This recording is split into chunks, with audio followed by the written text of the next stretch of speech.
Hey guys, this is OddOneGaming. This is going to be another Raid Shadow Legends video.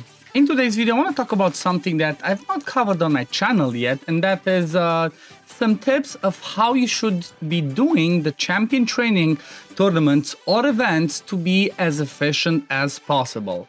And the reason why I want to do that is because we currently have, just started today, a champion training tournament that has the first place reward, the 5-star awakening for Ninja. He's even in the end game, he's still a top tier champion, so being able to get a 5-star awakening for him is actually really amazing. And that might be something that I will be doing myself, because I think I only have like a 1 or a 2-star. Yeah, I only have a 1-star for him, and he's a really powerful champion. Okay, he can be used for he can be used for Hydra, he can be used for Doom Tower bosses, he's amazing for the Shogun, he's amazing for the Stand Devil if you're on a duo, he's basically amazing overall. So basically the way that I'm gonna do it is I'm gonna tell you like the best tips to get the most out of your champion training, the most out of your resources towards the champion training tournaments or events, and it's gonna be kind of like, somewhere like 3 times more,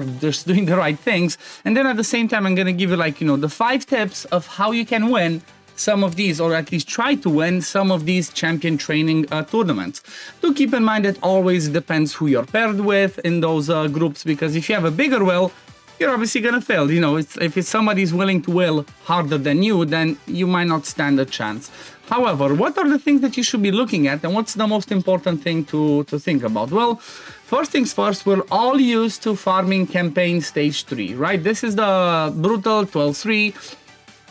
This is the easiest one and the most efficient one from the point of view of energy spent and XP plus silver gotten. So the reason why we do stage 3 is because shields sell for a lot more than any other pieces of gear. So that's why most of the time we would farm stage 12-3, okay? For example, you might have somebody like a Fellhound, somebody like a Bellower, your starter, whoever, that's who you'll be farming stage 12-3. In my case, I'm just using Marius because I love Marius, he's pretty fun, and that's what I'm doing. But if you're looking to get the most efficient points when it comes to experience per energy used, that would be stage 12-6, okay? So the most efficient one for XP would be 12-6 on Brutal, or if you can do it, it would be on Nightmare, okay? Brutal is obviously easier for most people, but the most efficient one would be to go to 12-6 on Nightmare, because there's 2 reasons. 1, it gives you more XP, and 2, for some reason, the 12-6, the champions in 12-6 are a little bit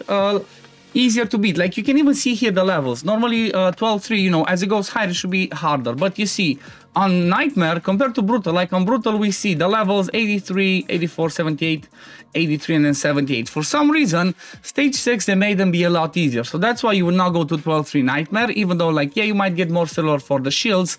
It's a bit tougher to do. So you'll go to 12-6 on Nightmare stage 6, because, again, gives you more experience for every single run that you do, but at the same time, it's a lot easier to do. I'm obviously using Marius, but there's tons of people out there that can do it, okay? Like, you can use Ethos, you can use Fortus, you can use, obviously, if you have somebody like a, I think even, oh my god, why can't I think of his name? Taras could do it. Like, anybody that has strong AoEs, there's some easier ones, such as like Herndeg, Ray, anybody that basically has AoEs on most of their skills, or like somebody like a Herndeg. The reason why Herndeg is so good for something like this is because what Herndeg brings is like, okay, he has an AoE on the A3, AoE on the A2, but then also on the A1, if he kills something, he gets an extra turn, and then he decreases the cooldown of his A3, that's an AoE again. So that's why Herndeg is somebody that's really a good call out. So that's tip number 1, go and farm stages 12-6, Brutal or Nightmare, whatever you can farm.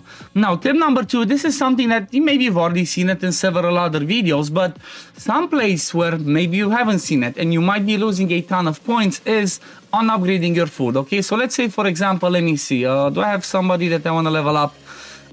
Let me see. Okay, let me just level him up to the max. Okay, so he's level 30. I'm gonna need to get him to level 40, and then if I'm gonna do this, I would be using 3 rares. Okay, obviously if you have chickens, you use chickens, but you might go and be like, okay, let me use 3 rares and level this up. Okay, this one's gonna cost you points. You lose out on a ton of points by doing this. The way to do it is you'd go over there to your food. Let's say these 3 are the ones that I'm going to use. Throw 2 brews on them, okay? For example, let me see, 2 brews, it's 28 points. Calculate that a ton of times, okay? 28 times 3, that's what? 60, 70, 84, right? You're losing out basically on 84 points every time you don't do this, okay? You throw a brew or 2, and by doing that, you're losing hundreds of points. The same principle applies to 4 stars, okay? If you want to use somebody like him, let's say, for example, I max him out, okay? And then I want to use 4 stars. Let's see, do I have any 4 stars? No, I have chickens. But same principle. On chickens, you would still use some brews, or if you want, just go into campaign and do like 2-3 runs up until you get to a certain point. Like the best spots, for example, let's say we check on RSL Helper, he has some milestones over here. So you will not necessarily do that on 2 stars. Maybe you could try if you have like a ton of brews or you want to do a ton of runs, but I would not suggest 2 stars. But on 3 stars, you kind of want to get them at like around level 12, on 4 star level 19, on 5 star to like level 25. Those are kind of like the soft spot where it's worth it for you to use the resources, maybe doing extra runs or doing brews, where you get, you know, kind of like the maximum out of your potential points. Another tip that you can use, and that only applies to champion training tournament, okay, just to be clear. It only applies to champion training tournament, not the events. But another thing that you can do is you can ascend your people. So for example, let's say I 6-star ascend my guest card, I'm getting 15 points. It's not a lot, but it adds up. If you have the Ascension materials and if you have people that you want to work on, Ascension also give you points during champion training tournament. And that's going to be the best time to actually do it right now, because you know what? If you're going to build them eventually anyway, you're either going to send them during a CVC, or if not, the only other time where you get points is during a champion training tournament. So might as well do it right now. Now, that's tip number 3. Tip number 4, another thing, this was added in the last year, but books, okay? Using books actually gives us points. So let's say as an example, let me just throw a book, I guess, on any rare, because I still have a lot of books. So for example, 1 book gives you 25 points, a rare book, okay? 25 points, that's a lot. If you have 100, that's 2,500. Let's say we have a look at an epic. Let's say I have the Scala. An epic book gives you 75 points. Again, that's a lot considering it's only 1. If you use 10, that's 750. If you use 100, that's 7,500. And the same thing with legendaries. I don't think I'm going to use legendary ones because I don't have anybody here that I really want to use a book on. But if you want to see how many points you can get, it's pretty easy. Go to the champion, to the tournaments, go to the champion training tournament, and then have a look at you know, over here, you click in the info, and pretty much in the infographic, it tells you every single spot, how many points you get. It shows you for leveling up, for ranking up. Obviously, ranking them up is going to give you points, 15, 50, 100, 300.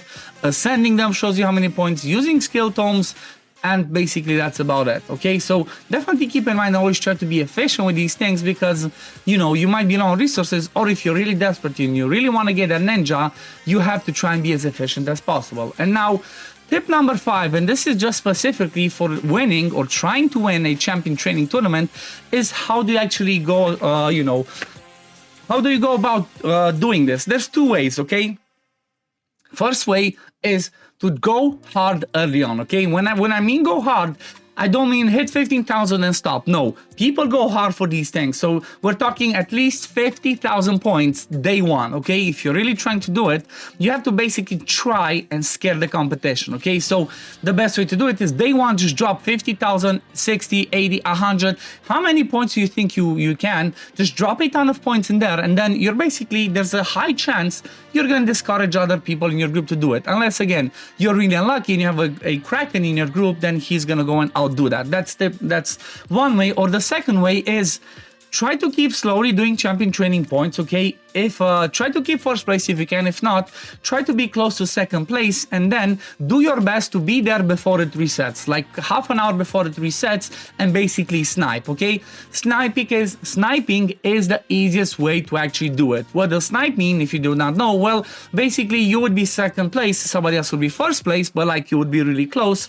And by sniping, you would basically blast a ton of points in the last few minutes, you know, last 5, 10, 15, half an hour, blast a ton of points by using, like I said, either books or just using a ton of brews or whatever. Like, let me show an example. Do I have a 5-star? Okay, so for example, let's say I'm going last minute. These are 5-star chickens, okay? I would go and then I would just use on all of these ones, I would just go and throw like 10 brews, okay? That's 174 points, okay? Calculate you have 10, that's 1700 points. If you have 20, that's 3400. If you have 30, that's 5000. You kind of get the gist. And I'm only throwing brews. That's all I'm doing. Same thing if you go and, you know, rank them up. It's going to be same principle. Let me go rank them up. Let's say I keep all my ranking up. Let me see, am I not using somebody at any? No.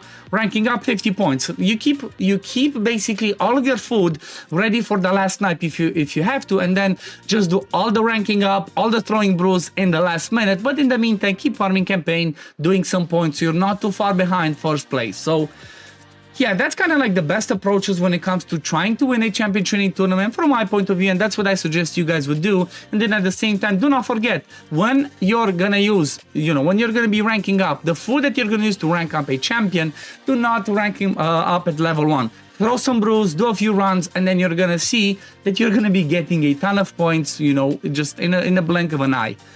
But yeah, I guess we're gonna leave it at this for today, guys. I hope this was helpful. I hope you enjoyed it. I hope you get first place in your champion training tournament if you're trying to go for this. And yeah, thank you all for watching. If you did enjoy this video, don't forget to like it, subscribe to our channel to see when I upload next, and I'm gonna see you on the next one. Peace, love, take care, everyone. Bye, guys.